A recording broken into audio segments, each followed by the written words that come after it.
Okay, today we're going to be learning Yoma Daf Dalid. Chag Sameach to everyone. Yom Ha'atzmaut. Our learning today will be in honor of the state of Israel celebrating 73 years of independence, and in honor of Dr. Chaya Shames, who was chosen to light a beacon at the Independence Day ceremony of Demei Daniel, a beacon representing Torah study and more specifically Daf Yomi learning. Chaya is a doctor of neurooptometry and a mother of 6. She's led many women to their Daf Yomi journey, has completed the Shas, and is now on her second cycle, Yasher Koch. And by Bracha Ratner, in memory of her mother, Anna Ratner, Sarah Bat Yom Tov. She was the kindest person and curious about the world. When you spoke to her, she gave you full attention and asked you questions about your life and made you feel special. She loved learning, people, and her family. And for a full Rosh Lema for Basmat Bat Yardena. Okay, we are going to start at the end of yesterday's daf. I have to correct one thing. In my rush at the end of class, I made a small error, not in terms of content, but in terms of who said what. So we started our whole chapter in Yoma really with this idea about the 7 days that the Kohen Gadol has to separate. The high priest goes on his own for 7 days. We said that we learned it from the Miluim. And then we had this debate. Do we also learn it from the Milu, or do we also learn for the Para Aduma from there? So yesterday, Rabbi Yochanan actually only learns it for the Kohen Gadol and Yom Kippur and not for the Kohen who's supposed to burn the red heifer. But Rabbi Yeshua ben Levi learns from there to both. Then we ended with this discussion of Rish Lakish and Rabbi Yochanan. I made one small, very important error, which is Rish Lakish starts to question Rabbi Yochanan about this limud from the Miluim, to which then we brought up this other opinion that we're actually going to learn it not from the Miluim, not from the inauguration days, but from Har Sinai, from when they received the Torah. But also there, Moshe separates for, and then we'll see it's 6 days, not 7 days. We kind of tried to resolve that. But the main point there being is that we have a switch of opinion here, but it's not Rabbi Yochanan. I said it accidentally, the Rabbi Yochanan switches opinion. It's not that. I just read some of the pronouns wrong. What happened was Rish Lakish questions Rabbi Yochanan, and then Rabbi Yochanan says to him, so where do you learn it from if you don't think it's from the Miluim? And Rish Lakish answers that it's from Har Sinai. So we end up with this big debate. Rabbi Yochanan says we learn it from the Miluim, the inauguration days, and Rish Lakish says we learn it from Har Sinai, from what happened. And we're going to see it's what happened after the Torah was received. Moshe is ready to go up on the mountain. And I'm going to be very vague about this exactly. We'll get back to it later today. But he then separates for 6 days before going to directly face God as a preparation for speaking to God. We're going to see that there's a big debate about this. Is this really what happened? What 6 days are we referring to in terms of the chronology of events there? Was it these 6 days mentioned in the verse, are they before to the Torah, after the Torah? These come from these verses that are very confusing verses in Shemot chapter 24, okay, which is the order of Shemot works around, there's the Exodus, then they get the Torah. I'm skipping a bunch of major parts, but then they get the Torah. Then there's Parsha Mishpatim, which is all these laws. And at the end of Parsha Mishpatim, there's this section, and I'll read the psukim. They're on the first side of your sheet in the bottom of the chart on the left. It says in chapter 24, verse 12, Vayomer Hashem Moshe ale elai hahava. God says to Moshe, come up to the mountain, v'heyeh sham, and be there, ve'etna lecha luchot ha'even v'torah v'mitzvah asher katavti lahorotam. And I will give you the tablets. Vayakam Moshe v'Yoshua Mosheto, vayal Moshe al har Elohim. Moshe goes up, vayal Moshe al har v'yichas ha'anan tahar. So he goes up toward the mountain, and then the anan covers the mountain. The cloud comes and covers. I skipped a few psukim in the middle there. Vayishkom k'vod Hashem al har Sinai, and then the presence of God rests on the mountain. Vayachaseu ha'anan sheshet yamim. The cloud covered. Now, here's the tricky part. Covered him or it, we don't know exactly yet. We're going to see 2 different commentaries. For 6 days, Vayikra al Moshe bayom hashvi'i mitoch ha'anan. So the cloud covers, let's assume right now, it covers Moshe for 6 days. And then God speaks to Moshe on the 7th day. And then it says, Marek v'od Hashem ke'esh ochelet, and it's like a fire, etc. And then it says, Vayavo Moshe b'toch hanan. Moshe goes into the cloud, which we're going to get to after. How does he go into the cloud exactly? Vayal el ahar, and then he goes up to the mountain. Vayi Moshe b'har b'im yom b'arba'im layla. When did this take place exactly? So right now, we're going to say, so let's read again from the end of the page. So 5 lines from the bottom, he says, Elamar mehecha yalifla. So Rabbi Yochanan says to Rish Lakish, so where do you get this from? Amar mi Sinai, because it says, Vayishkon k'vod Hashem al har Sinai. These are the verses we just read. The Kvod Hashem was on the mountain. God only spoke to Moshe after he had 6 days of preparation, to which we then add, and then they say, Zebana Av, and this creates the paradigm that what?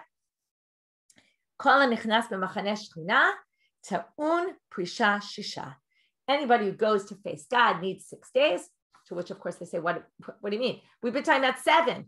Where do we get that? Oh, 7 is Lutumat Beito, because we're worried that he's going to be what we call a Bo'el Nidah. Maybe he'll accidentally sleep with his wife while she's menstruating and he'll be impure for 7 days. That's why we add an extra day, but the real concept comes from there. This whole concept of separating from his wife, in other words, right, there's 2 concepts we've been talking about all along. Daf Mishalahem this week talks specifically about the separation from the wife and the whole idea of relationships in general. It's a nice vlog for this week about some interesting issues about relationships. Anyway, that's a whole topic that we're going to delve into more on the daf for Shabbat on daf Vav.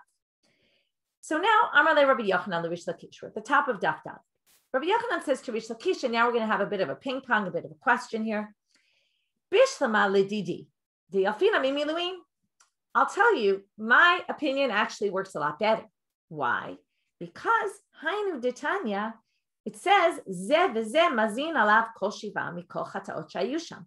Both when it comes to the Kohen Gadol on Yom Kippur, when he separates for those 7 days, and when they burn the para aduma, which is actually a question because we said that Rabbi Yochanan doesn't really learn it from there. But anyway, remember he said it's just an extra thing. It's maybe not from the Torah, but it is kind of one and the same.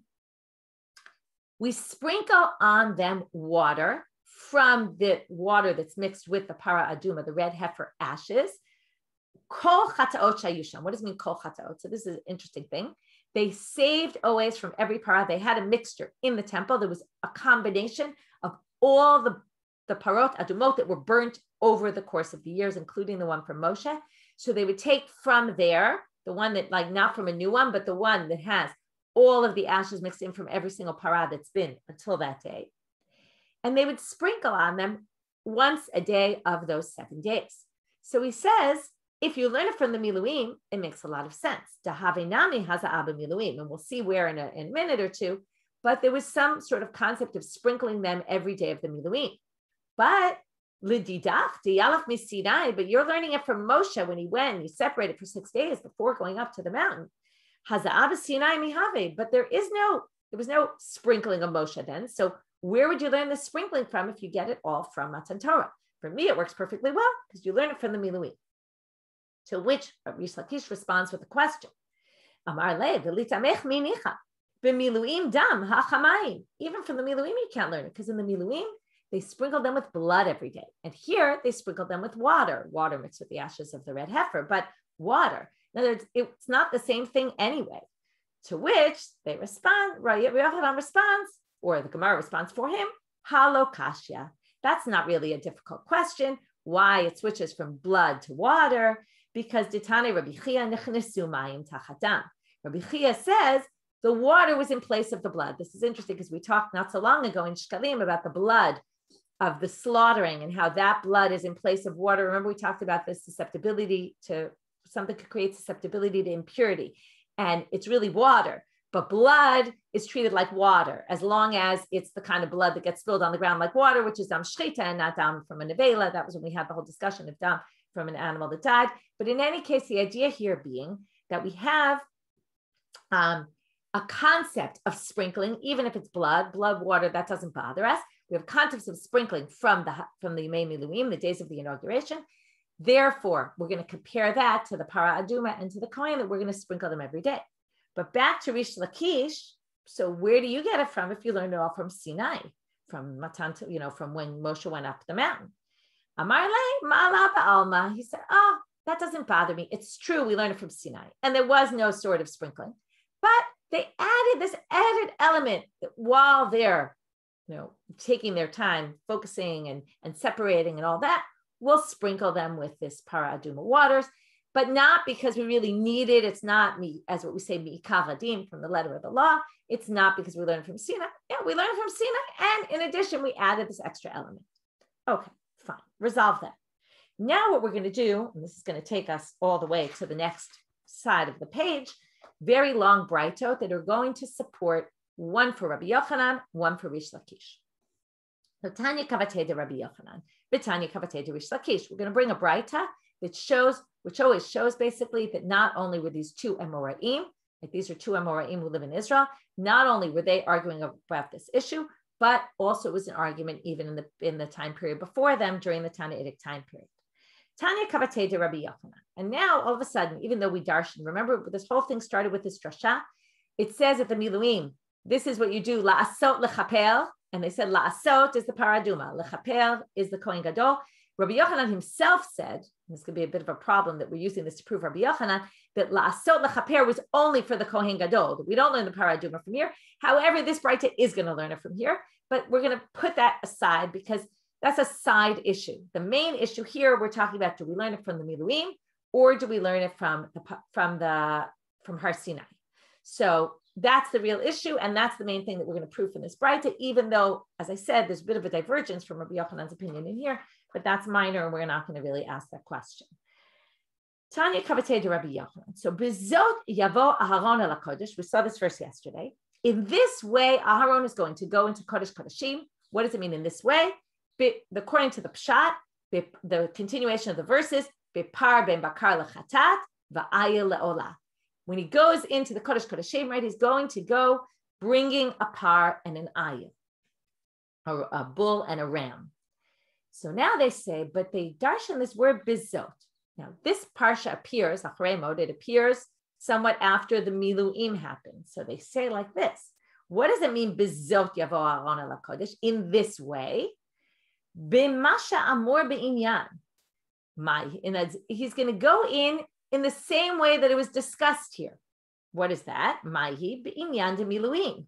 Meaning he's going to go into the Kodesh Kodeshim with the type of preparation that was necessary for the miluim, which is, so Bezot is a reference to the section earlier about the miluim, and it's saying when Aaron goes on Yom Kippurim into the Kodesh Kodeshim, and for all intents and purposes, for all future generations, he's going to go in like this, meaning with a prep of 7 days before.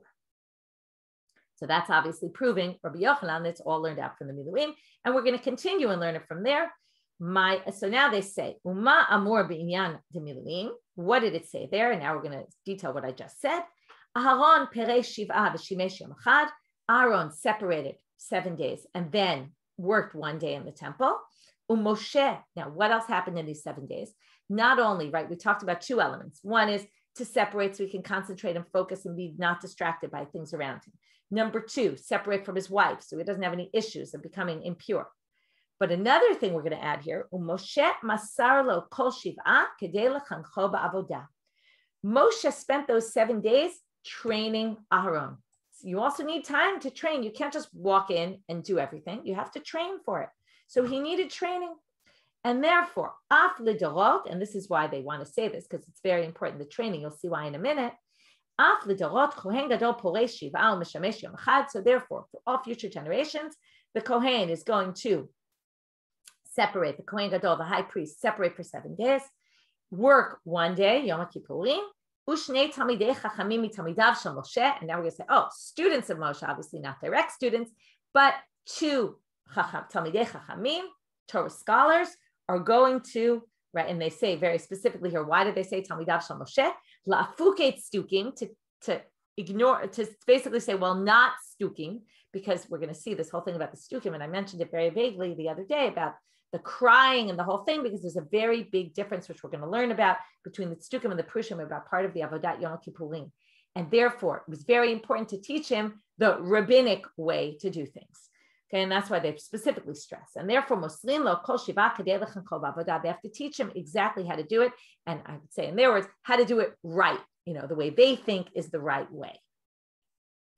Mikan amru. So we're still in this long braita. From here we learn shiv'at yamim kodem yom kippurim mafrishim kohen gadol mibeito lishkat paredrin. From here we learn they take the kohen gadol away from his house. They sit him in lishkat paredrin for 7 days. Ukeshem shemafrishim kohen gadol, and likewise, just like the kohen gadol, this is where I said it diverges a little from Rabbi Yochanan. Kach mafrishim kohen asoref et hapara lelishka shel pnei habira. Also, the kohen who burns the para the red heifer has to also separate. He goes to this lishka that's al pnei habira tzvon mizracha on the northeastern side. Ve'echad zeh ve'echad zeh Mazin alav kol shiva mikol chataot shayu sham, and this is what we saw before. Both get sprinkled on all 7 days from all the paraduma waters that were collected until that day. Ve'im tomal. Now, if you say, and this is basically a repeat of the sugya we saw earlier, but this is all in the Braita, if you want to say b'miluim dam hachamayim, but the miluim, it was blood, and here it's water that they're sprinkling. Amarta nichnasu mayim tachatam. We can easily say water goes in place of blood.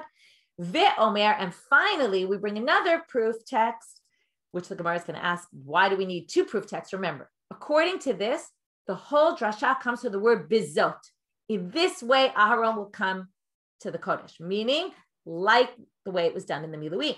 So at that point, you don't really need the verse that we started with a few dapim ago, which is, the verse in the Miluim says, like he did on this day, God commanded to do, to atone. And again, la'asot, we said, is elu maseh para. That teaches you that in the future, you'll have to do the same thing for the para aduma, for the red heifer, and lechaper, elu maseh Yom Kippurim. And to atone is referring to Yom Kippur. That was where we had the whole discussion. Why Yom Kippur? Why not other places of atonement? Why para aduma and not other things? Anyway, that was our whole thing. We're going to have to see, according to this Braita, it seems like that pasuk is kind of unnecessary. So why did they bring it? The Gemara will ask. So let's start now. That's the whole Braita. The first question they ask before they get to that question is, Hi bizot. It's a strange drasha, this bizot. What's the simple reading of that verse? Bizot yavo Aaron ala kodesh, bepar ben bakar lechatat va'aya leolah. Or bepar, right? Is it ben bakar? Yeah. So what does it mean? Bizot means with this. What's with this? With this doesn't refer back to the Miluim. With this means with a par and with an ayah, with a bull and a ram offering. So it seems a little bit strange that we're darshaning this word bizot. We have this rule that if a pasuk, you can darshan words when they're unnecessary. This word is very necessary. In this way, it's needed, as the Gemara says, legufe. Okay, hi bizot mevayle legufe. It's needed for the simple reading, which is bepar ben bakar lechatat va'aya leolah. With this, meaning he has to bring those sacrifices that day, right, in order to go into the Kodesh Kodeshim. So what do they answer? Classic answer when you say, oh, you need it for the simple reading. So they're going to say, Amrei ila korban lechude le'makra bezeh o be'ele. There's all sorts of other words they could have chosen in the Torah. It could have said with this, bezeh, instead of bezot. It could have said be'ele, with these. Why did it specifically say bezot, which seems to be a very clear in this way? Shema min atarte. We can learn to my bezot, shema min atarte. You can learn 2 things from the fact, right? Bezot means those, but also we're going to have bezot is also coming to teach you this. And yes, we had the word zeh when it came to the Korban Pesach, where we say zeh is somebody's pointing to something. It's a little bit different. Zeh is not the same as zot, but yeah, you can connect those things too. My ve'omer. Now, why does it say ve'omer? And it says, meaning whenever it says my ve'omer means, why did you need the second pasuk? Ve'omer is just the intro to the second verse. Why do we also need to learn it from la'asot lechaper? If you could have learned it from bezot. The chitema, if you just had bezot, what might you have thought? Yoma Kippurim kamahu debai plisha kede'eshkecha b'miluim. You might have thought it's only the first Yom Kippur that this separation is necessary. The first time they did Yom Kippur, like the Miluim. The Miluim was a one-time historical event. So maybe Bizot Yavo, and notice the verse, it says Bizot Yavo Aharon El HaKodesh. It doesn't say, and all, it doesn't say the Kohen Gadol. It says Aharon specifically. So maybe it was only referring to Aharon. Aval b'Yom Kippurim da'alma lo, but maybe on all other Yom Kippurims not. Inami, alternatively, you could say Kohen Gadol kamahu debai pusha. Maybe only the first Kohen Gadol needs separating. What does that mean? Didn't we just say Aharon? It's the same thing.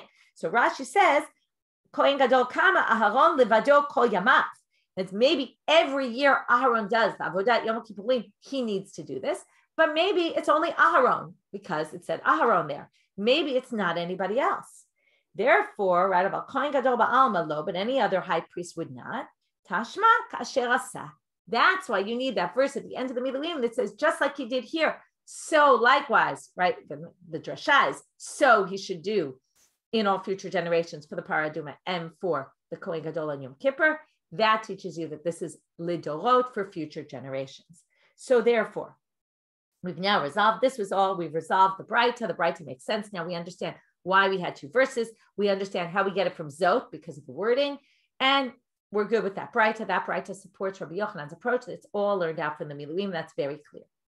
Next Braita, Tanya Kavatei Derish Lakish. And now it's going to be a bit confusing because, as I said, there's many different ways to understand these verses about the Anan and the cloud and when this happened and this whole section in Shemot chapter 24. And we're going to discuss it here. It's going to unfold in an interesting way. Like you won't get it all in the beginning. So hold off if you don't understand everything. We're going to get to things as they unfold. Tanya Kavatei Derish Lakish. So here's a Braita to support Rish Lakish's understanding that we're going to learn the days of separation from these verses in Shemot, in Har Sinai. Moshe ala ba'anan. We're going to have four different opinions about this section. The first is Moshe ala ba'anan. Moshe goes up to the cloud. Nit kaseh ba'anan. He gets covered by the cloud. Not everyone's going to agree with this. Vinit kadesh ba'anan. He gets sanctified in the cloud, meaning kind of he's separated. Kadesh is often to separate. He separates and stays there for 6 days. That's our issue. That's what we've been saying. In order to receive the Torah for the Jewish people in sanctity. Shenemal, how do we know? It says, Vayishkon kvod Hashem al Har Sinai. So the presence of God rested on Har Sinai, on the mountain. Ze haya ma'aseh achal aseret hadibrot. Shayu tchila la'arba'im yom.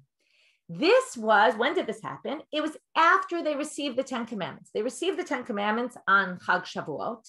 Okay, which I'm specifically not saying what date, sometime in the beginning of Sivan, because we're going to see there's a debate about exactly what date. But they received the Torah then. Then what happens? Then this whole section happens after the Torah was received. This is kind of the order of the chronology of the Psukim also, because this comes after Matan Torah.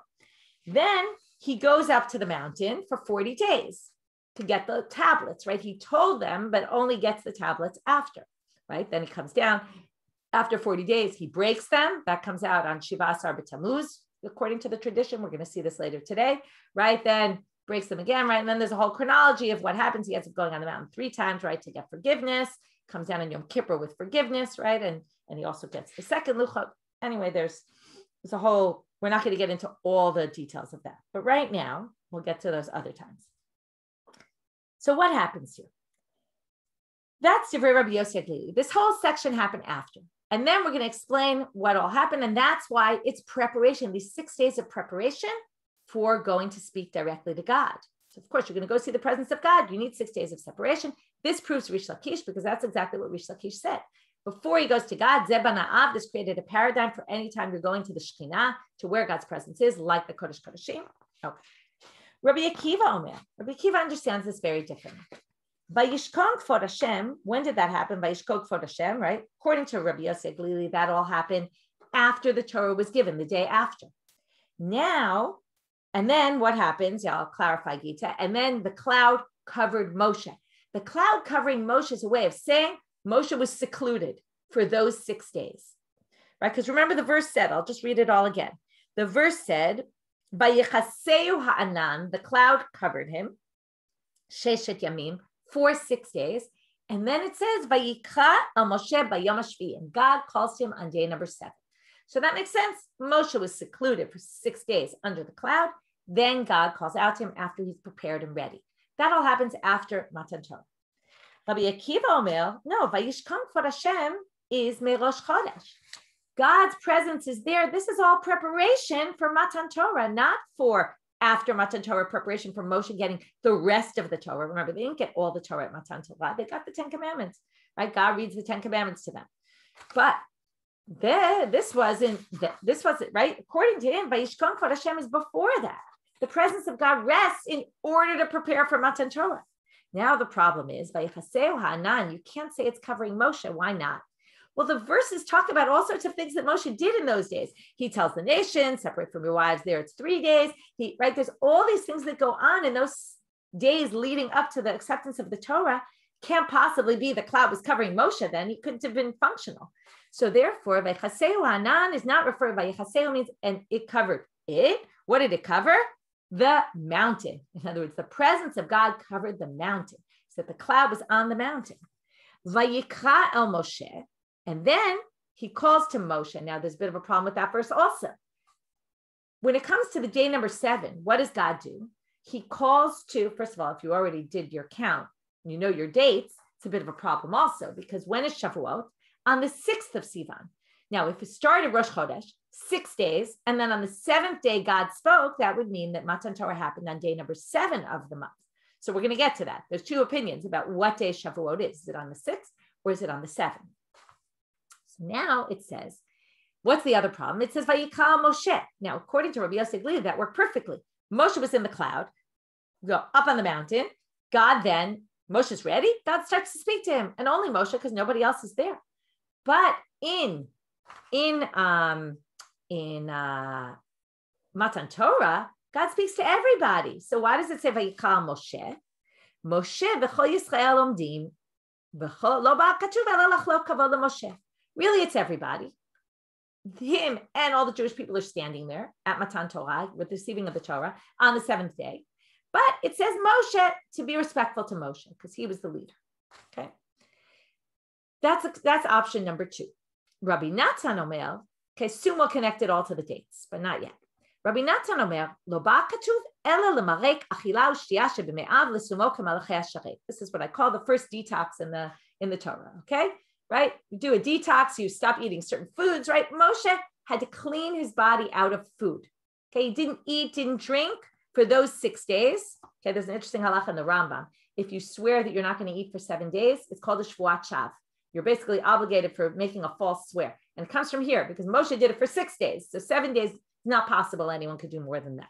But anyway, cleansed his body of food and drink in order, this very interesting opinion, we're not going to get into it too much, but to make himself like an angel. It's very interesting because there's all these discussions. There's these famous stories, midrashim, about Moshe and how he's not the angels, right? The angels say, who's this Moshe guy? And, and the whole idea is that the Torah is not given to angels. And this is basically saying Moshe had to make himself like an angel in order to receive the Torah. It's very interesting because there's always this issue. We don't really want to, we're not angels. Angels are something totally different. This one tries to make Moshe like an angel, that he really was like an angel. In order to be surrounding God, you have to be like the angels. So he had to kind of remove himself from all regular, normal bodily things like eating and drinking. Rabbi Mati ben Charash omer, lo ba katuv ela la'ayem alav. This all was to scare. It's like a fear tactic. To have everyone accept it in fear.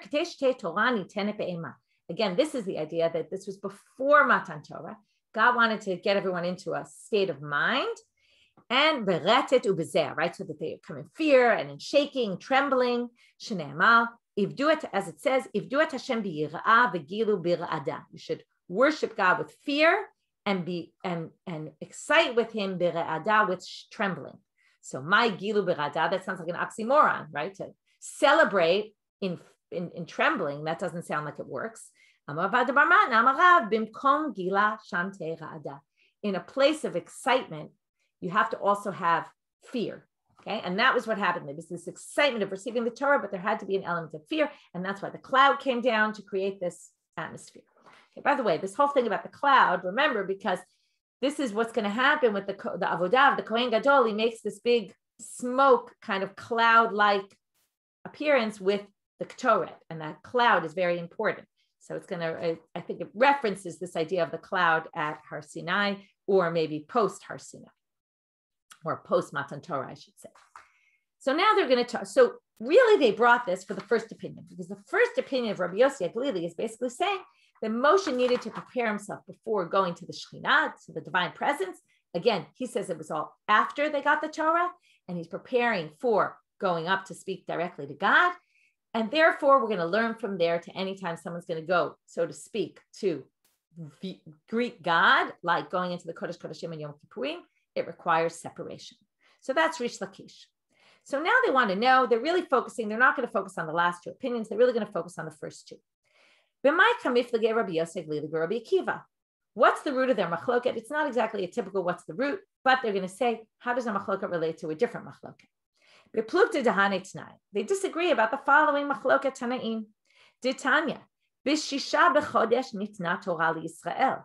Rabbi Yossi Omer b'shiv'a bo. Here comes your big machloket. Was it on Vav b'Sivan or was it on Zayin b'Sivan? I see, Gita, you wrote that in America or anywhere in Chutz La'aretz outside of Israel, it's Vav and Zayin, but that's not really right. It happens to be Zayin because Zayin maybe it's Vav, but we hold that it's Vav b'Sivan. right? That's the date. It's true that we celebrated both days, but that's a whole separate thing, all having to do with Yom Tov Sheni. That's not relevant for the purposes of this discussion. But now we're going to say there's a debate. Was it on the 6th or the 7th? Now, how does that connect? So Manda Amar B'Shisha, the one who said it happened on the 6th day of the month, B'Shisha Nitna. So let's go through the chronology. 6th day they received the Torah, Vav B'Sivan, Ub'Shiv'a Allah, and on the 7th day, Moshe went up to the mountain. Manda Amar B'Shiv'a Nitna, Ub'Shiv'a Allah. If you say they got the Torah on the 7th, it's basically everyone agrees that Moshe went up on the 7th. It's just a matter of, was the Torah received the day before, or was the Torah received on that day? And after the Torah was received, Moshe went up.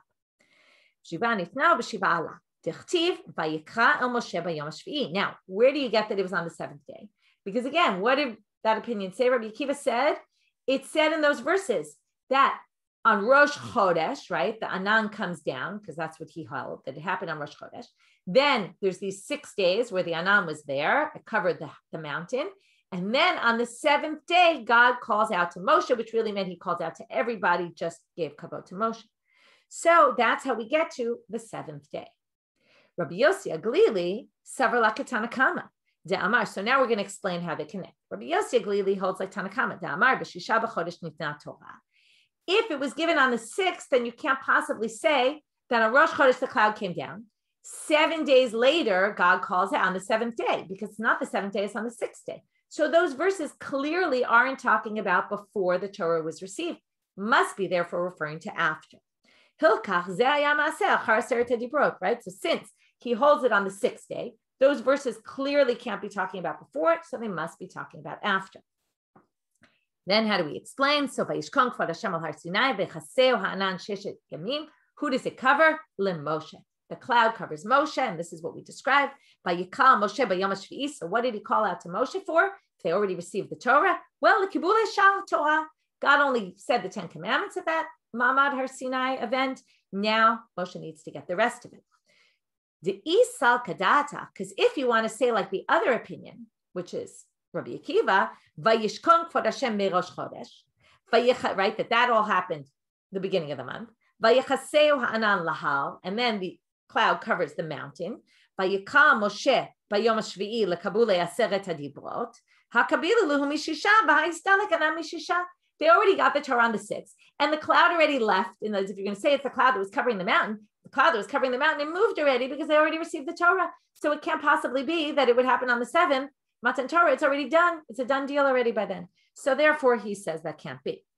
Rabbi Akiva, Savarlake Rabbi Yossi, Damar B'Shiva B'Chodesh Nitna Torah. Lisa, he says, oh no, I hold by the opinion that says they got it on the 7th.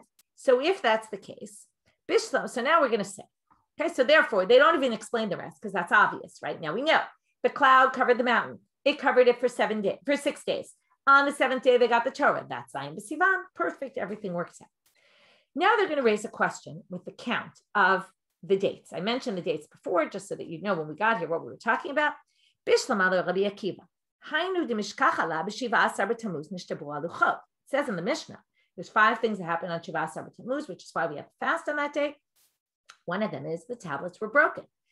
If you say that he went up immediately after getting the Torah, the day after on Zayin B'Sivan, he went straight up, and these 6 days have nothing to do with that, then it makes a lot of sense. Eslim ba'arba'ad de Sivan is 24 of Sivan, Shitzar de Tammuz, 16 of Tammuz, Malalu arba'im yom dehavi bahar, and that's how we get to 40 days he was on the mountain. Ubeshivsar b'Tammuz nachid, on the 17th he comes down, ba'atav tabrinu leluchot, and then he breaks the tablets. But Ella, the Rabbi Yossi Aglili, Damar Shisha de Prisha va'arba'im tahar, but according to Rabbi Yossi Aglili, there's an extra 6 days there. First, Moshe separates for 6 days. Then he goes up to the mountain for 40 days. Then the tablets won't be broken until the 23rd of Tammuz. So how is he going to answer that? Amar l'cha Rabbi Yossi Aglili, smart answer. Those 6 days are included in the count of the 40 days. The first 6 of the 40 days, it was Moshe by himself. That's part of the count, and that works. Okay, so then there's no problem. And now we're going to go back to the statement we said before. Amar Mar. Amar Mar always means we're quoting something we mentioned earlier. Vayikra el Moshe. And what did we explain? When he calls to Moshe on the 7th day, Moshe v'chol Yisrael omdim. So, right, they're all standing there, and it's just to give Moshe kavod. That was a braita. So they now say, there's a very easy line, the Braita supports a statement that Rabbi Elazar, the Emora, said. Because when an Emora says something, if you could bring a Tanaitic source that strengthens it, it's always better. Tamar Rabbi Elazar, Vayikal Moshe, Moshe b'chol Yisrael amdim, v'lo ba katuv elelach lo kavod Moshe. Rabbi Elazar said exactly that, and now we say, oh, there's a Braita to prove that he's right. Meitive. But now we have a contradiction. Kol lo, kol elav. Okay, you have to know what they're talking about here. They're quoting a different pasuk. This is a verse in Bamidbar chapter 7, which is all about the Nisi'im, the princes or the heads of each shevet, each tribe, brought a gift to God when the Chanukat HaMizbeach, when they consecrated the Mishkan. So it says there, and then once they all brought their gifts, it then says, it gives a tally of how many there were. And in Pasuk Pei Tet, it's a very long chapter, Pasuk 89, it says, Ubivo Moshe el Ol Moed ledaber ito, and when Moshe would come to Ol Moed to speak to him, Vayishma et hakol midaber elav me'al haparoche. He would hear the voice of God speaking to him from on top of the kaporet, which is on the Aron Edu. That's where the voice of God would come out to Moshe.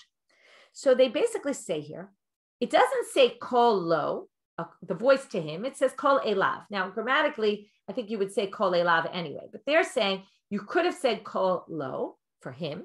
Instead, it says kol elav to him. What do we learn from that? That Moshe shama v'chol Yisrael lo shamu. That it was only to Moshe. Now, this is different from what we just said here. In our verse, it said he spoke to Moshe by Yikal Moshe, and according to Rabbi Akiva, he spoke to Moshe and everybody else because that's a reference to Matan Torah, according to him, to the giving of the Torah. So we're going to have two very simple answers. One is Lo Kashya Haba Sinai Haba Ol Moed. It was different what happened at Sinai than what happened at Ol Moed. Ol Moed was a place just for Moshe, kind of like the Kohen Gadol, right? It's mirroring. It happens for the Kohen Gadol. It's just for him. Nobody else goes anywhere. This goes back to the thing we saw in Shkalim about things that you can be part of and things that you can't be part of. There's always this pull. Har Sinai, everybody was part of.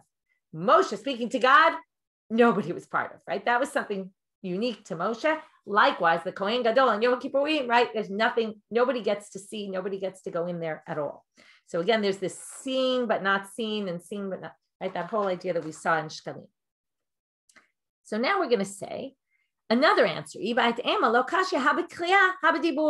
When God calls, that's to everybody. When he speaks, that's only to Moshe. There's two different types of things. We're going to get back to a little bit the differences between them in a minute or two. Rabbi Zeka, Ramikai, Kamed, Rabbi Elazar. Either Rabbi Zreka threw up two psukim, contradict each other in front of Rabbi Elazar, or Amrila. Some people say Amar Rabbi Zeka, Rabbi Elazar, Ramit. Rabbi Zreka actually said that Rabbi Elazar brought this contradiction. Okay, two versions who brought the contradiction. K'tiv, it says, at the end of Sefer Shmot chapter 40, it says Moshe couldn't go into Ol Moed because there was a cloud on top of Ol Moed. Okay, the cloud had to move for Moshe to get in. Uchtiv, I told you we get back to this. Vayavo Moshe b'toch ha'anan. But on Har Sinai, it says he went into the cloud. So if he went into the cloud on Har Sinai, why couldn't he go into the cloud on Ol Moed? So we're going to have two interesting answers. God did something unique and exceptional that never ever happened elsewhere. He took Moshe and he pulled him in. Moshe couldn't have gone in there without God's help. This is a very interesting idea, machshavtit, right? In terms of thinking what happened there. Really, it's almost like Moshe trying to be like an angel. He really didn't belong there. God had to pull him in. Rabbi Yishmael Tana, they had a different version. Ne'emar kam b'toch, v'ne'emar lahalam b'toch. It says he went, vayavo Moshe b'toch ha'anan, into the cloud. Where else does b'toch appear? Vayavo b'nei Israel b'toch hayam. The Jews went into the Red Sea, when they crossed the Red Sea, the Yam Suf. Ma lahalan shvil. Now, how did they cross the Yam Suf? Right? Also, you can't just go into the water. That's what happened to the Egyptians, and they drowned. So what happened? God made a path. How do we know this? Right? It says, and the water became a wall. On the right and the left, there was a path. So therefore, they say here, Afkan Shvil. Also, God made a path for Moshe to get into. Normally, Moshe can't go into a cloud. But here, God made a path, and Moshe walked through the path. What's the difference? Well, there, it's true God helped, but he didn't help him by pulling him in, right? He kind of made this space, and then Moshe had to do it on his own, kind of like Nachshon going into the water, right? Moshe had to make that step on his own. It was something, it was more like, I'm a human and I'm going up there and I can do this, right? It's something more on his own rather than some, getting pulled in almost maybe even against your will. Unclear, right? It almost sounds like it's either against his will or he just wasn't capable on his own. He needed God's help. Or the other way, it's true he needed God's help, but it was much more indirect kind of help. Anyway, right? You think about kids and how you help them to do things, and the best way to do it is to let them do it themselves, right? And not to do it for them, right? We often have a tendency to do things for them because it's just easier and quicker and simpler, but really the best way is to have them do it themselves. So maybe this is that concept also. Okay, now we're getting back to the Kri'ah and the Dibur, and we're going to have two interesting things that they're going to go off on a side track about. Vayikra el Moshe vayidaber. Now we're going to another verse which mentions this idea of Kri'ah and Dibur, which we mentioned before as a resolution to a contradiction. This is a famous verse. It's the first verse in Vayikra, in chapter 1, verse 1. Vayikra el Moshe vayidaber Hashem elav me'or moed lemor. It says three words that are strange, right? He calls to Moshe. God calls to Moshe. Vayidaber, God speaks to Moshe. Lemor, to say. Why does it say? He calls him, he speaks to him, to say. So first we're going to start with the first two. Why does the calling come before the speaking? Limda Torah derech eretz. This is just good thing to know. You want to speak to someone about something serious, usually you say, I want to talk to you. You don't start talking right away. You open up and you say, I'd like to talk about something. You kind of prepare them for it. Then you start talking. This supports something Rabbi Chanina said. He says the exact same thing. Don't speak to someone unless you call them first. Lemor, what's this lemor? Also a very fascinating line. Amar Rabba, minayin leomer davar lechavero shehu bebal yomar ad sheomar lo lech emor. If somebody tells you something, you shouldn't go start telling it to other people, right? That's not fair. They told you, even if they didn't tell you, don't tell anybody. You still shouldn't tell anybody until they say, you can go say. Shenemar, where did we learn this? From this verse. Or actually from another verse, but it's the same. You could have learned from here. Oh, sorry, it's this verse. Lemor, to say, right? Meaning, yeah, they darshan lemor. We saw this once before. Lo emor. Don't say this until I tell you you can say this, right? So to say means, well, you can go tell other people when I tell you I'm ready for you to tell other people. Okay, now last issue for today. We're now finished with that whole topic. We're now getting off on Michlal de Travayu Svirale. Now, the last thing we saw in yesterday's daf was this discussion of Rabbi Yochanan and Rish Lakish. And Rish Lakish questions Rabbi Yochanan, says, if you're going to learn from the Miluim, well, everything has to be done exactly just so in the Miluim. And that's not true by the Kohen Gadol, because look, the Kohen Gadol in waiting doesn't need the separation 7 days. You see it, not everything's so critical. To which Rabbi Yochanan doesn't disagree. He just, right, he says, I learned it anyway from the Miluim, but he doesn't think, it sounds like he's saying, the Miluim, Michlal de Travayu, from here you can infer that both of them, Sfira Lahu, that Miluim, Kol HaKatuv B'hem Ma'akev B'hem, everything has to happen just so. And we're now going to say that this is a subject of debate. To Itmal, Miluim, when it comes to the Miluim, Rabbi Yochanan, Rabbi Chanina, Chad Amar, Kol HaKatuv B'hem Ma'akev B'hem, one says, everything that it says there has to be done just so. And if it's not, it's disqualified. We'll talk